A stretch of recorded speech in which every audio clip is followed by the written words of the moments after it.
Hello, Fountain Streeter. This is Reverend Mariela here. I'm accompanied by Reverend Matthew and Reverend Christopher, and we wanted to record this video to communicate a few things to you. The first one is about our technical difficulties last Sunday and this past Sunday. I just want you to know how devastated we are. I keep thinking, as if last Sunday was not hard enough and embarrassing enough and heartbreaking enough, as if we were not in the middle of a pandemic when we all have spiritual needs and we come to church, virtual church on Sunday mornings, wanting to be nourished, wanting to be uplifted, wanting to have these spiritual needs that we all have at this time met. As if Ruth Bader Ginsburg had not just died, as if there were not fires in the West Coast, as if we were not in the middle of this political time in our lives where we are all so worried. So we have been devastated, completely devastated about what happened over the last 2 Sundays. For me personally, I feel my heart sinks when I think about you on Sunday morning, going on YouTube and refreshing and restarting your computer and saying, is it me? What is it happening? Is it my audio is not working? And all this anxiety that created, that just breaks my heart.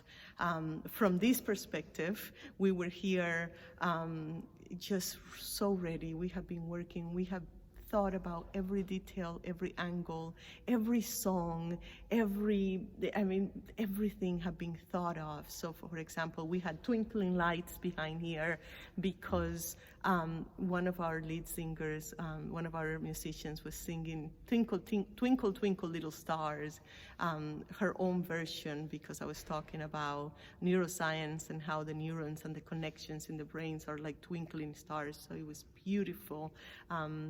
She was also singing I Dream a Dream from Les Miserables, the Broadway musical. And so we had this young mezzo-soprano singing the song accompanied by string instruments from the symphony. It was the service on Sunday, if I may say so, and I am going to say it. It was beautiful. It was magical. It was lyrical. And it did not come to you the way it needed to come to you. So that is just heartbreaking and devastating to us. So we are not going to be live streaming for a little while until we figure out the system. So part of what happens is that so many churches are live streaming on Sunday mornings. So YouTube was overloaded. Part of the issue was that our software and YouTube were not communicating properly. So we are not going to be live streaming for a little while. We are going to be pre-recording, but not early in the week. So it's just over the weekend we're going to pre-record so that on Sunday morning, when you are there, it will be ready for you, and we can all, the ministers will also be on YouTube with you, and we can all experience the service together. So please know we love you. Please know we understand how difficult these times are.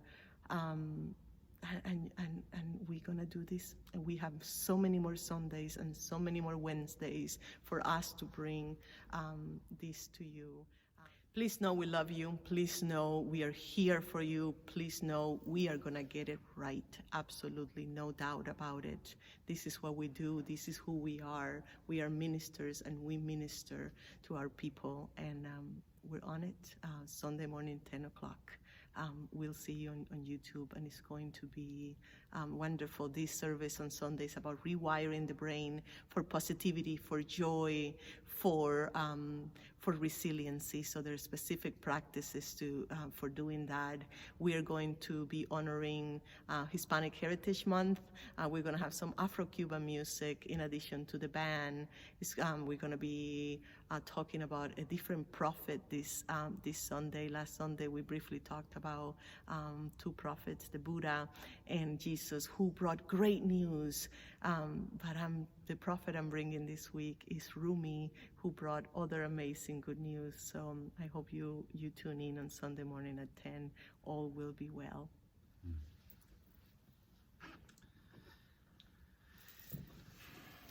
It has really been a gift to be in this community at this time, and I realize more than ever when we have these challenges with broadcasting what a privilege it is to be in worship, because it truly has been magical and wonderful.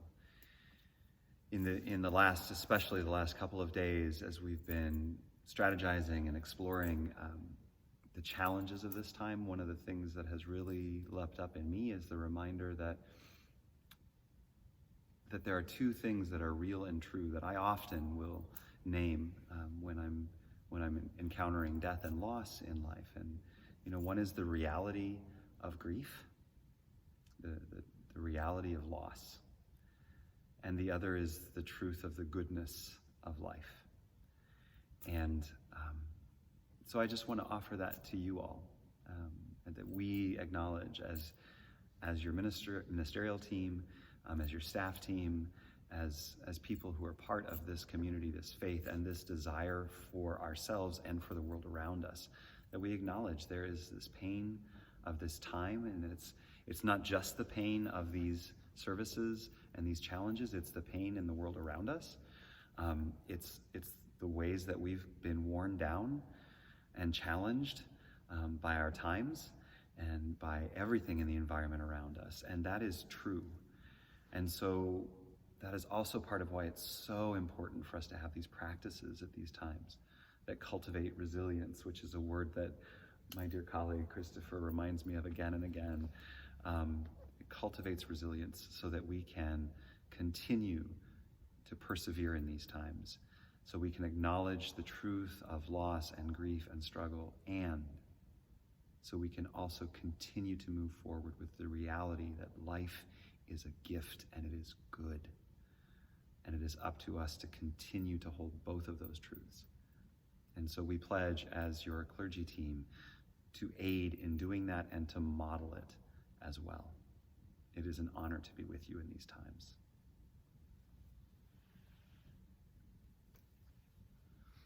When we talk about that pledge, one of the ways that it comes up routinely for all of us is that we hear from you, or we see your responses to these experiences, and we want you to know that we're with you in that grief, or in that pain, or that anxiety, or in that joy, and that eagerness, or that excitement. I've been in several meetings recently where I've heard and I've shared with my colleagues some of your own frustrations with what's going on in the world around you, or maybe even some of your own withdrawal or depression. I heard somebody say it so well yesterday. She said, in March, I saw this as a challenge. This was a way for me to reorient my life. I was going to garden more and spend more time just focusing on myself and my own growth. And over the summer, that was easy.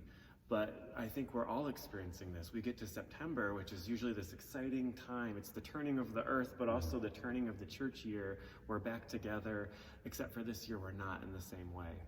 And so I share that grief with you too. I think all of my colleagues do. And so we want you to know that we share that with you and we hear your pain in that. And so to that end, we want you to know we're listening. And there's a few ways that we're trying to listen. Soon you'll be hearing from our governing board, and the governing board will be sending out a survey. And this survey will go to families and it will go to all church members. And it will ask things like what you're wishing you could have more of right now in this season. Some of the things that you think might help you on your journey as being a member of Fountain Street. And other crucial feedback that the governing board is going to take very seriously, and they'll take in consultation with the COVID team and the clergy. We'll be looking for those results in the coming month. And in cooperation with the COVID team, we'll look at ways in which we might be able to meet your needs better. I also know many people really want to do an outdoor worship experience, and I too wanted to do one, and we all wanted to do one, so much so that we even reserved a park, and then we realized there was a limit of 100 people. And even though we are a worshiping community and we have special exemptions, the park does not. And it would be not only unfair, it would almost be cruel to say, well, you can come, but you cannot. And so that is not a viable option right now for us. And we simply don't have the space outside here right now. But we do have this beautiful sanctuary, this resting place, if you will.